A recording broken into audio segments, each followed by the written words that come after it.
At the end of the day, it's not about what you have or even what you've accomplished. It's about what you've done with those accomplishments. It's about who you've lifted up, who you've made better. It's about what you've given back. Denzel Washington. Welcome to Inspire Vision. Our sole purpose is to elevate the lives of others and to inspire you to do the same. Tom, welcome to the show. Doug, I'm very, very happy to be here. Looking forward to this interview and this dialogue with you today. Yeah, I am looking forward to it too. I think the whole topic that we're going to talk about is so important in today's culture and what's going on. What I'd love for you to do, though, and I find this always interesting, what's your background and how on earth did you write this book? What brought you to write the book? And you can, name it, let the audience know the name of the book and so forth. But also, what's the motivation behind it, where you decided to write this book and get into this whole discussion?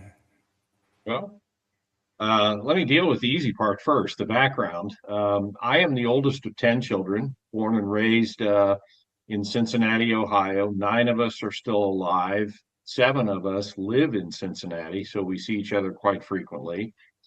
And I was the oldest of those 10, so I was the example in many ways, good and bad.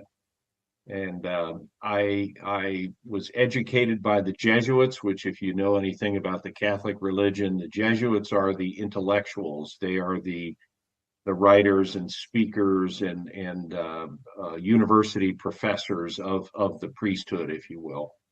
And I think the greatest lesson that the Jesuits taught us, and certainly me, is critical thinking, knowing not just the fact, but the source of the facts and being able to discern well, and so I matriculated from 10 years of Jesuit education into business.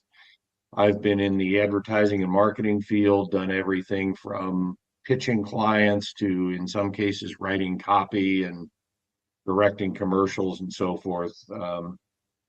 I got into entrepreneurship, founded a couple of companies. I had my own consulting firm for many, many years. And we found our way into the corporate turnaround world quite by accident over the years. A colleague of mine and his client felt that I could help his company that was in deep trouble. And I said, I've never done something like this before. And as so often happens, they said, but we know you can. So I got into that world, and it ended up being probably the second major career I had after advertising and marketing, because I started getting calls from bankers and lawyers and accountants who had clients who were in trouble, and that trouble ranged anywhere from tax problems to marketing problems to financial messes and so forth. And so that's where I spent probably the majority of my career, Doug. And this book, sort of diving into the second part of your question, I frequently say to people that this is the book that was never supposed to be a book. One of the passions that I had over the years was collecting quotes from leaders. And those could be people in sports, people in business, obviously, people in politics or religion or science. Anything that I found inspirational to me, I would write it down, predating the days of Google Docs and so forth. But I probably had a notebook or two full of these quotes. And probably about 8 or 9 years ago, I started looking at them in the way of, could this be instructive in a venue other than business? Because every one of these quotes, from the business leaders anyway, was said in the context of their business. Yes. It was in a shareholder letter, it was in an annual report, it was in an interview or a speech they gave, and it was decidedly business. And I thought, could they apply elsewhere? And I found that many of them could be instructive in personal relationships. And I started writing essays that included a little biography of the business leader, because many times, to the casual observer, they don't know who this person is. Yeah. We all know Steve Jobs and Warren Buffett and Bill Gates, but we don't know Anita Roddick and Carly Fiorina and others like that. So I started writing essays and giving them to my 3 adult children and some friends. And somewhere along the line, somebody said, "We think these ought to be an interview or a newspaper column, rather." And I poo-pooed that idea. I wasn't interested in it. Didn't think it had legs, so to speak. And finally, I sat down one day with a writer friend of mine, a newspaper reporter actually for the business press. He works for a big conglomerate here in the U.S. and showed him a few of these over lunch, and he really liked them and said, "Man, I think these are good. This could be a weekly column. I think your friends are right." And I said, Steve, I don't know if I want to do that, but I did give him permission to pitch his editors. He said he wanted to do that, and so I said, sure, why not? And by that time, I probably had 20 or 30 of these things that I had distributed, and he pitched his editors. They got back to him and said, "Hey, tell your friend these are really good. The problem is we are not an op-ed newspaper. We are a fact-based business weekly reporting on local and regional businesses in a variety of markets around the U.S. And this doesn't have a place for us as more or less an op-ed piece or an advice column." So, but they followed that with saying, "Tell your friend it ought to be a book. If he had enough of these, it could be a book." And so he shared that with me over another lunch, and I said, "No, that's never going to happen." And through a very twisted, winding road with him and a few other people, um, we actually ended up submitting it through him and with him to some publishers that he knew, and I developed a couple on my own. And lo and behold, one of them got back and said, "Yeah, we want to do this thing. When are you going to have the rest of it done?" And, and that became a sprint because the previous, whatever it was, 7 years or so had been casual writing, dabbling, playing with ideas, and now it was gee, when are you going to have this done? So I submitted a final manuscript to them in January of 2023. We spent most of that year with edits and everything else that goes on, as you know, and it got published late in 2023, and here we are today. So Here you are. it's And what's the name? What's the name of the book? What's the name of The the name of book? the book is The Business of Relationships, and the subtitle is Using the Wisdom of Great Executives to Create Thriving Personal Connections. But if nobody remembers all of that, it's simply The Business of Relationships, and it's on Amazon. Well, and you know what I find interesting, and you kind of alluded to it. I've done a little bit of consulting in my life, and what I found interesting was that as I was working with very small business owners, not at your level, but as I was working with small business owners, oftentimes it was their life that was affecting their business. And as we created business protocols, it naturally flowed into their life protocols. And so I'm not sure that you can separate the two. And you kind of alluded to the fact that, here they are talking about business, and yet if you apply it to personal, all of a sudden there's incredible wisdom in what they say. And what really motivated you about relationships? What is the situation today that actually said to you, you know what? I'm going to use these quotes, but I'm going to use these quotes that focus on relationships. Well, I think for me, it was a relatively easy choice because relationships are important to me and should be important to all of us, whether that is a spousal relationship, a sibling relationship, family relationship, colleagues, friends, etc. I think having a talent for building bridges rather than burning them is something that we all need more of today. And I started to encounter, Doug, some statistics that are just shocking to me.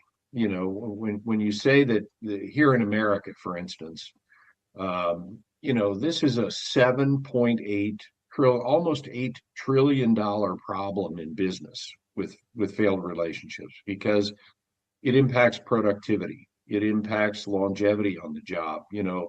employees that are under stress in their relationships are 62%, I think it was, 62% more likely to quit abruptly.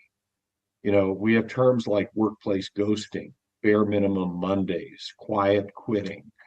All of those things, excuse me, all of those things speak to just failure in our relationships. And I think the one that is saddest to me is that here in America, and I realize we're talking long distance, you're in Thailand, I'm in Cincinnati, Ohio, but here in America, in the richest country in the world, arguably the most powerful country in history, a beacon of democracy at times, sometimes better than others.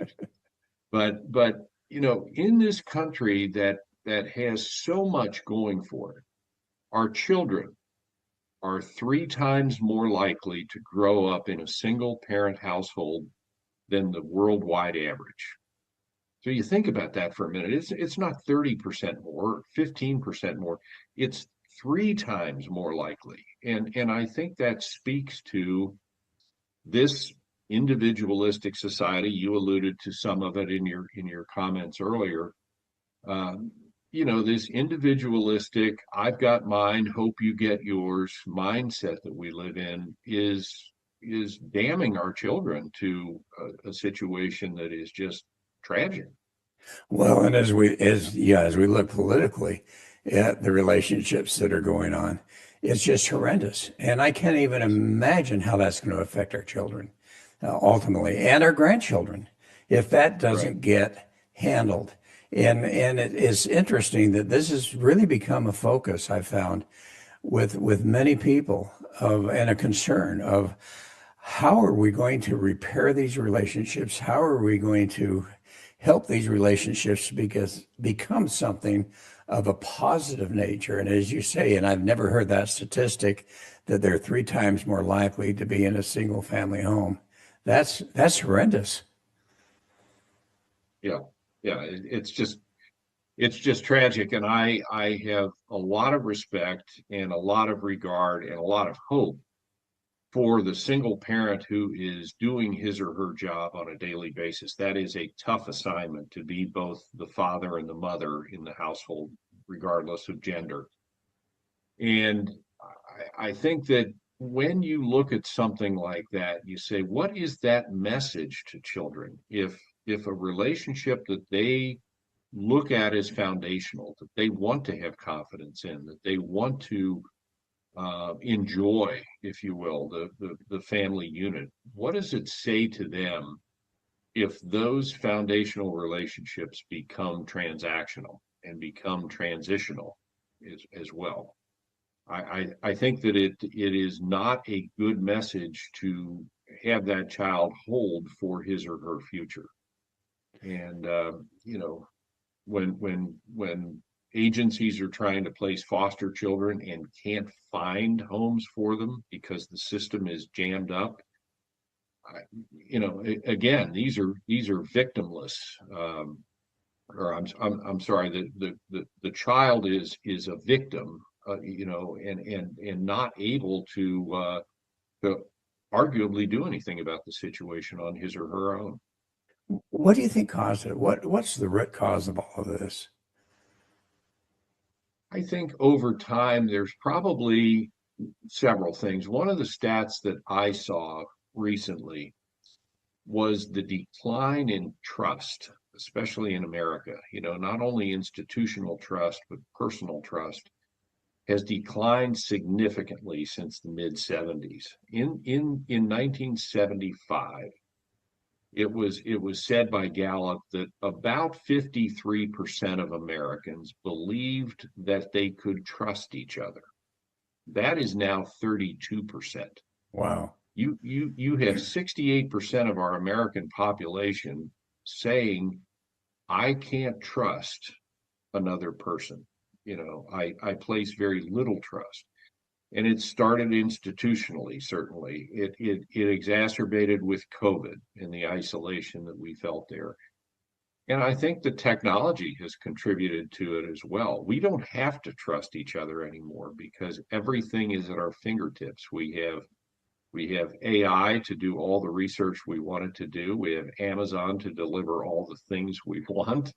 We have Grubhub or DoorDash to deliver all the food we could want, and we can isolate. And isolation breeds mistrust. It puts people in an echo chamber of like-minded folks, and anyone outside that echo chamber is frequently not trusted. Well, and it's interesting is I'm on Facebook and I'm on a number of social media sites because of the podcast and the reels and so forth. And what I find interesting, for instance, even with TikTok, I'll be looking at mine and then kind of checking things over, and here will be a message, and I immediately, most of the time, will go to AI, as you mentioned, and ask the question, is this true? And I will tell you that at least 30% of those presentations that I watch are not true. They're downright lies. And so, yeah, how do you get to a point where if you have the ability and really to check things out, all of a sudden you realize, you know what, we're being lied to on social media. There just isn't the truth anymore. And how do you vet that? You do it through AI. Certainly, I do too. The proliferation of scams and so forth that are out there preying on people. But I think that speaks to this.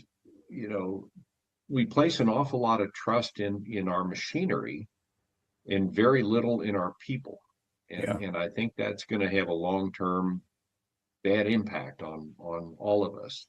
And I think it's also the messaging that we see, that there used to be, and I don't want to sound like some old person, but it used to be that there were certain things that you almost took for granted. The government may not have been your friend, but it was at least in your corner most of the time. The school systems may not have been the greatest thing for us individually over time, but it was consistent and it was reliable, and I think some of that reliability in the institutions has gone away.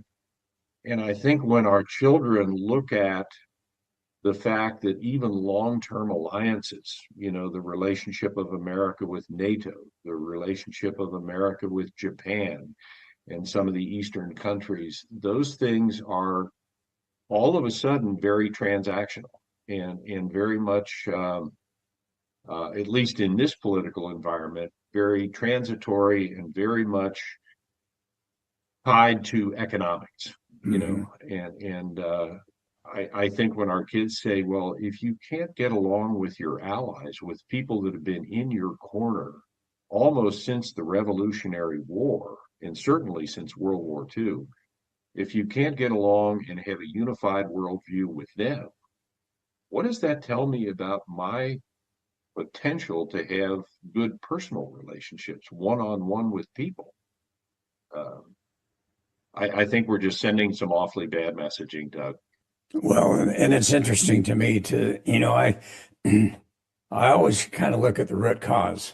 And it's interesting to me. I'm not sure we can discover what the root cause is in this, but to see the infiltration of a lack of trust, an infiltration of, false media and political leanings, and you know what, I've got to be right, and you're wrong, and so you get that ego in there that has just proliferated to the point where people can't even have honest discussions.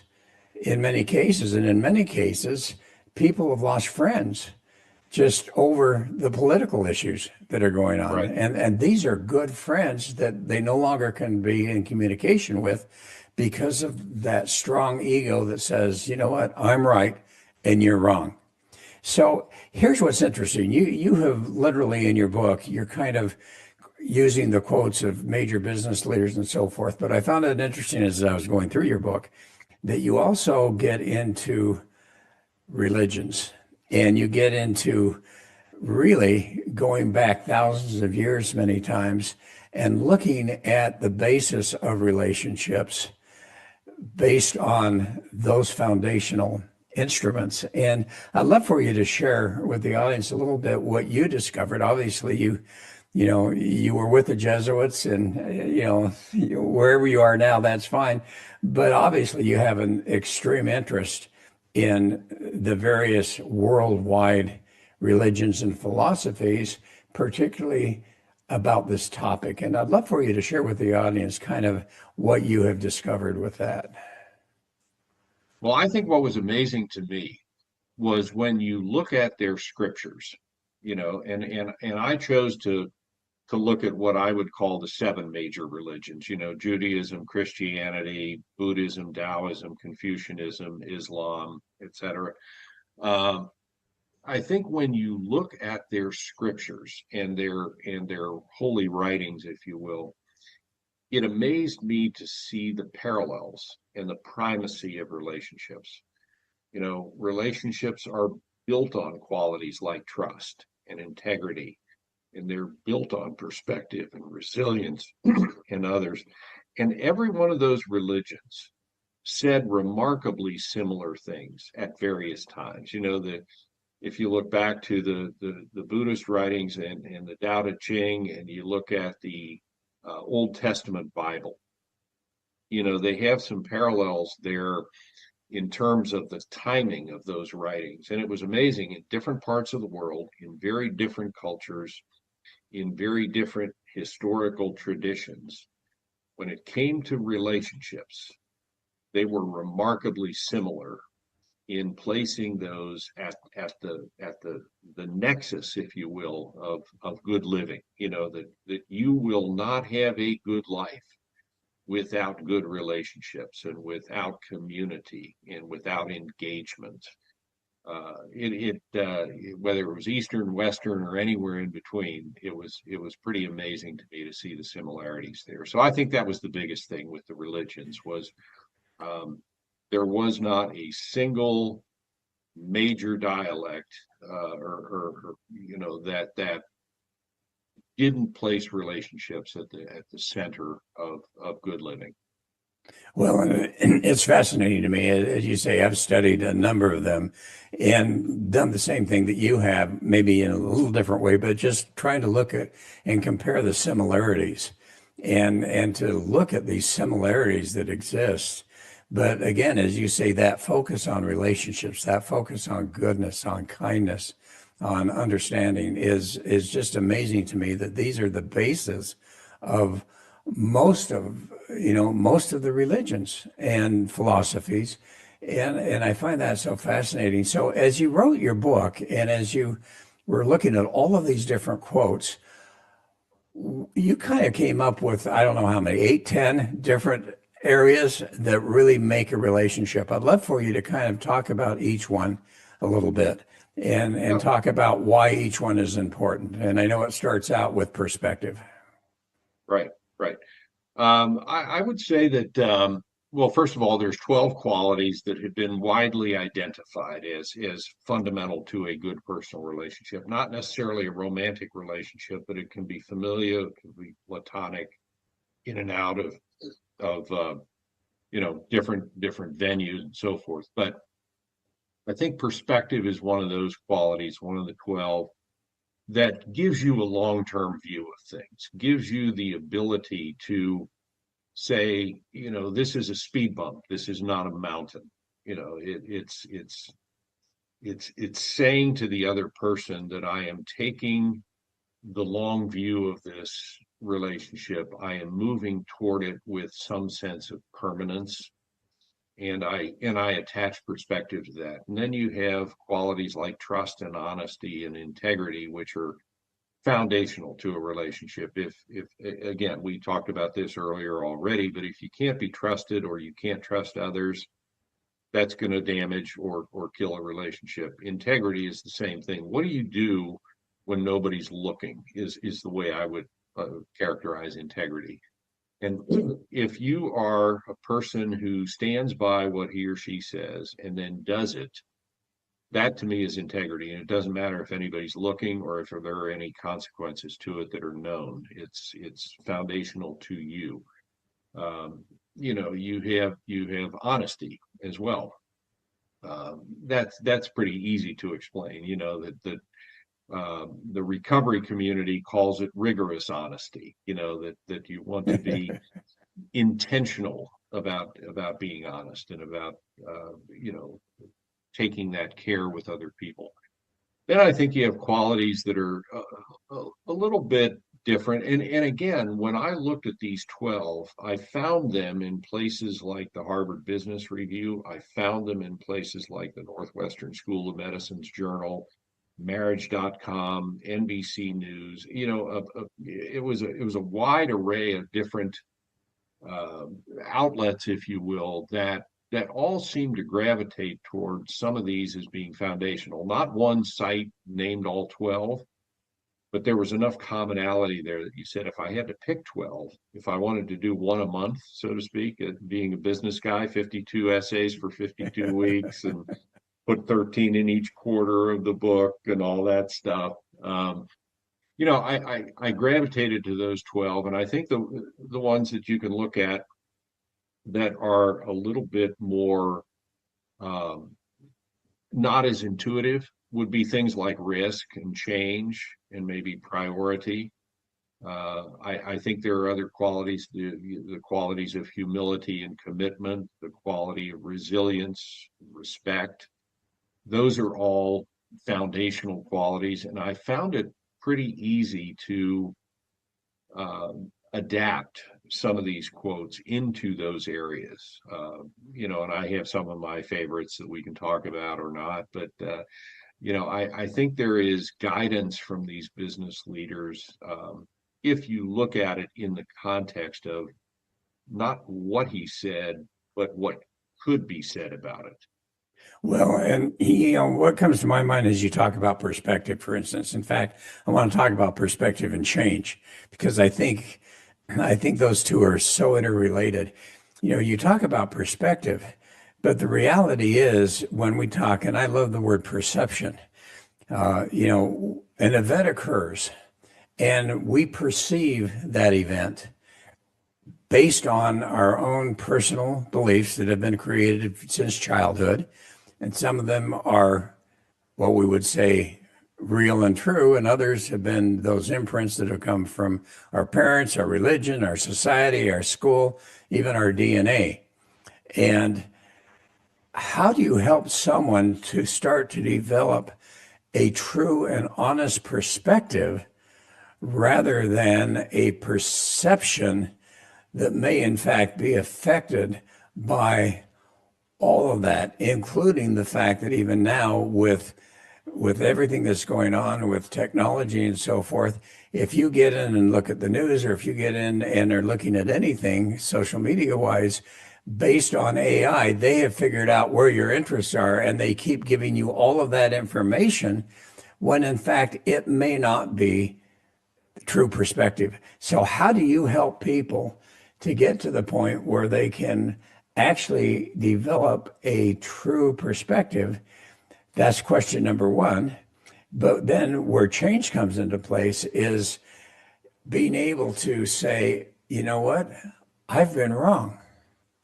And I need to change my way of thinking. I need to change my way of behavior, whatever that happens to be.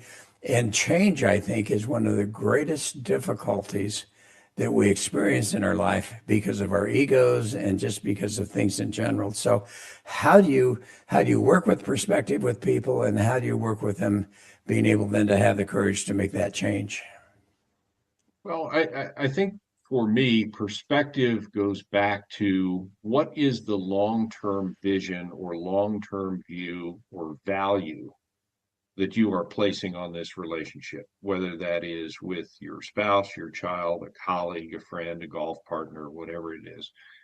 What value do you place on that and what vision do you have for it? I think people have to ask themselves that question, because if they do, and they answer it in terms of I place great value on this, I have a vision for the future that our friendship or our marital relationship or my relationship with my sibling is going to be consistent and good and accelerating over the next 5, 10, 15 years. if you have that kind of a vision and a value on the relationship, then I think you will do the things necessary and to accelerate that relationship. I also look at it in terms of what the Stoics always said, and they're a favorite philosophy of mine, among some others maybe, but the Stoics always said that you can't control the circumstance, you can only control the response. And I think if people had a bit more of that uh, mindset, we would all be better off. That what is my response to this going to be in terms of, again, the value I place on a relationship or the vision that I have for it. So I think if we look at it that way and unpack it a little bit and say, I am in this for the long haul. What is the impact of this? The people say the 10-10 rule, 10-10-10 rule, I talk about that a little bit with some people that I speak to about perspective. What is the impact of what just happened in 10 minutes? What is the impact of this in 10 days? What is the impact of this in 10 years? And very frequently, if you look at 10-10-10, and you can put anything on it, minutes, hours, days, weeks, months, years, whatever you want to do. But a lot of times, if you get people talking about that and saying, well, I understand you're really mad at your wife over the fact that she spent X number of dollars on a frivolous purchase, or it's frivolous to you. What's the impact of that going to be in 10 days? Oh, it won't be anything at all. I probably will forget about it. What about 10 weeks? What about 10 years? So a lot of times when you put it in that context, I think it helps people with perspective as well, in controlling their response. And again, going back to the value and the vision that you have for the relationship. Well, and as you as you look at that perspective, and for instance, in a relationship, and if your perspective is yes, I want this to last, I want this to be good, then comes the necessity of saying, okay, what do I have to change? What do I have to do to contribute to help this to become a good relationship? And also, what is needed from the other individual for this to become a good relationship and a long-lasting relationship? How do you address that? Well, you gave me an in there, and I want to talk about change a little bit, but I want to dive back into perspective just for a minute, because I think I can offer you two quotes from the book and two business leaders that are widely acknowledged as people that just about everyone respects. The first one is Steve Jobs. Okay, the founder of Apple, in and out of Apple, as we know, with the John Scully transition. He walks away from Apple. He founds Pixar. He founds Next Computers. He sells that back to Apple. He becomes the new CEO, and from there, it's that great run of success with iPhone and iPad and all of that. But Steve Jobs said something, and this was in a speech in 2005 to the graduating class of Stanford University. And it was post-cancer for him. He had survived that first scare, eventually died of cancer, as we know, in 2011. But in 2005, he gave this speech to the Stanford graduating class. And he said, remembering that I'll be dead soon is one of the biggest tools I use to make major decisions. And that talked to me powerfully about perspective, because it talks about the fact that the short time that we're here is not as significant as we think it will be in the history of the human race. That all of us are going to fall victim to being remembered by very few people for a very short period of time. And I think Jobs captured that in that quote, talking about that. And that spoke to me powerfully about perspective.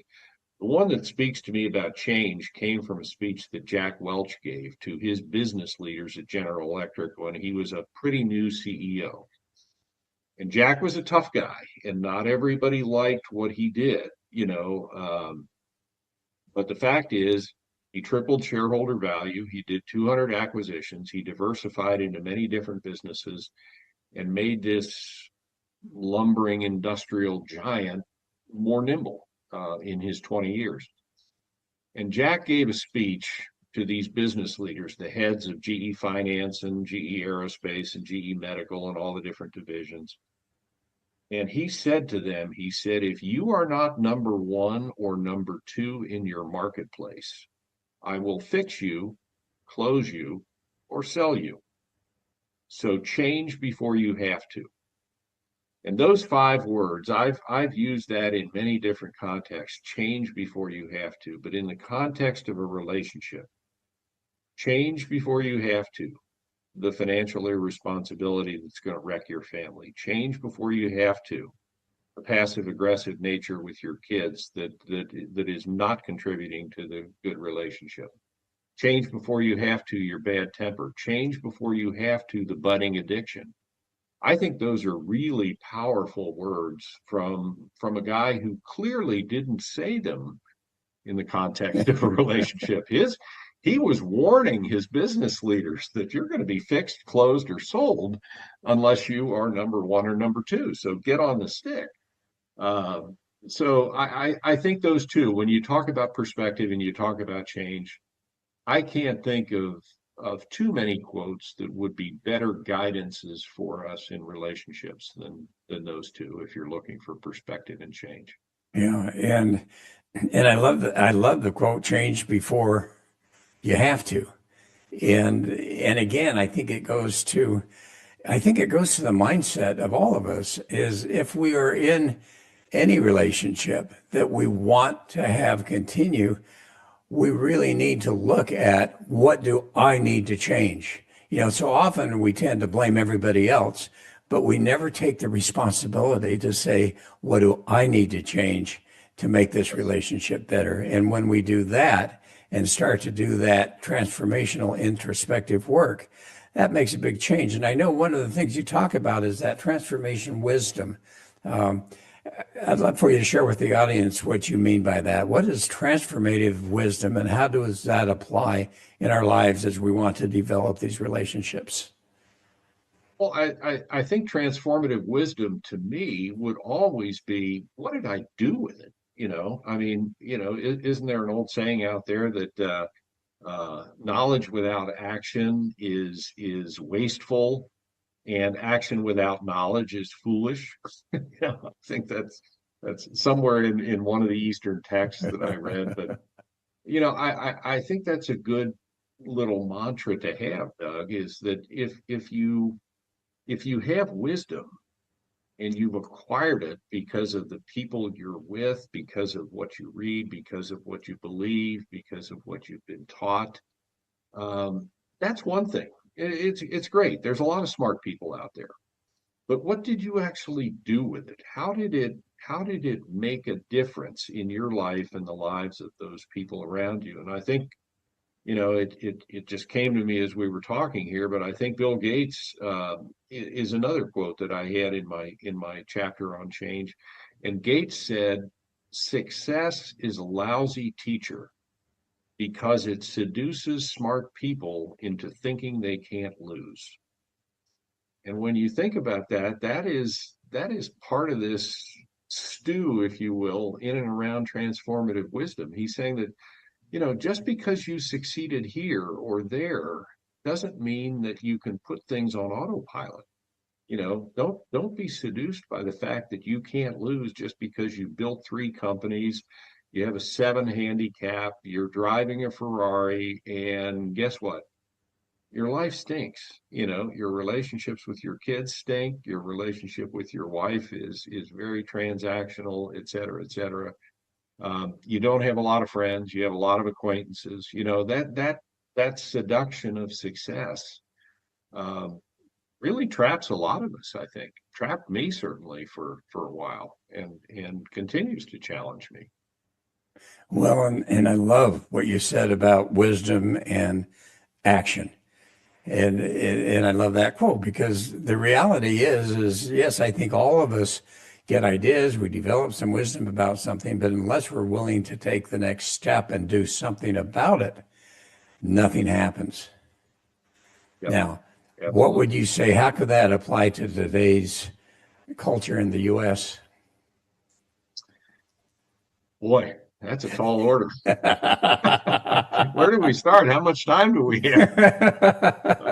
Not much. I think here in the US, the biggest challenge is that we are exceedingly lonely and we are definitely excessive in our individualism. And I think that recipe there, those two things that you would think would be counter to each other. I don't want to be lonely, therefore I can't be individualistic. The US is saying, no, we want to be both. We aspire to be individualistic, and the price of that is loneliness, and that's okay. 60% of us are now saying in the US that our constant companion is loneliness. And a lot of that is cultural and a lot of it is technological, certainly. But I think, again, that to me is one of the crux issues that we have to grapple with is getting back into community, getting back into relating with one another, getting back into groups and clubs and associations and so forth that contribute to society, that go outside of ourselves, because we are that individualistic culture. And get that conversation and communication to the point where you can say, Doug, this is what I really feel about this. And I can say, hey, Tom, I really understand that. I don't necessarily agree, but let's talk about that a bit. And all of a sudden, as you're starting to talk about those things, that relationship starts to redevelop. And as you say, that can only happen when we're in a community, when we're developing those communities together, and when we're willing to listen and not necessarily let our ego get in the way of judgment. Yes, I could not have said it better. I mean, I think that's one of the characteristics that we've lost is we all want to speak, but we don't want to listen. And we don't take the time to really investigate. You can talk about the political differences or religious differences we have, but where did I'll call it tenderness in the questions come in, where if you and I were engaging and you were not believing in what I believed in, why don't I say, Doug, can you tell me a little bit about why you believe that? Was part of that belief due to some insecurity in your upbringing? Why would you think that people can't be trusted? And get the other person talking about that, not to convince them necessarily to your way, but to clarify the factors that are causing them to make this decision. Nobody suddenly rallied around Donald Trump when he came down the escalator in 2015, spouting what he spouted off. There was a deeply disaffected population that had been brewing as an undercurrent probably since the early 2000s. He just happened to tap into that vein. But would it help to talk to people and say, what caused this? What was it about American society that turned you in this direction? Just trying to find out and be educated about it, because I think with education, as we understand each other better, then we can relate to one another better. You said it yourself just earlier. Yeah, and I think that's the key. Well, as we close, how do people find your book again? Okay. They find it on Amazon, and it is The Business of Relationships. Great. And what would be your final message to the audience? Well, I think you stole a little bit of my thunder earlier, but Sorry I'll about possibly that. I'll possibly put it differently. If you want a good relationship, okay, I think there's two easy ways to do it. Realize that every problem is a relationship problem. The CEOs that I spotlighted in the book were masters at creating good relationships. That's why they're as well paid as they are, because they have to relate well to shareholders and customers and vendors and regulatory agencies and so forth. So I think the understanding that always look for the problem in the relationship. before you try to solve the issue. The other thing I would say is be fearless about looking in the mirror. If you want a great relationship, look in the mirror and say, where's it breaking down because of me? Again, the recovery community has a saying that I believe they say, keep your own side of the street clean. When you look in the mirror, you make sure that your side of the street is clean. Where do I need to improve? Where do I need to change? Where do I need to have greater understanding or a greater sense of trust or a more resilience, if you will, in this circumstance so that it doesn't become, again, the speed bump that becomes a mountain. Oh, I love it. Well, Tom, thanks so much. I really appreciate it. And I find it fascinating that you've been able to get all of these quotes and again, from people who have been so successful in business, and yet their quotes are so applicable in our everyday life and in our everyday relationships. Well, I'll close with one that's a favorite because we didn't mention many females in this dialogue, but Sheryl Sandberg, who was, Google and Facebook fame and so forth, and had some unfortunate circumstances, the largest of which was losing her husband while they were on vacation. But Sheryl Sandberg said, each one of us is more than the worst thing we've ever done.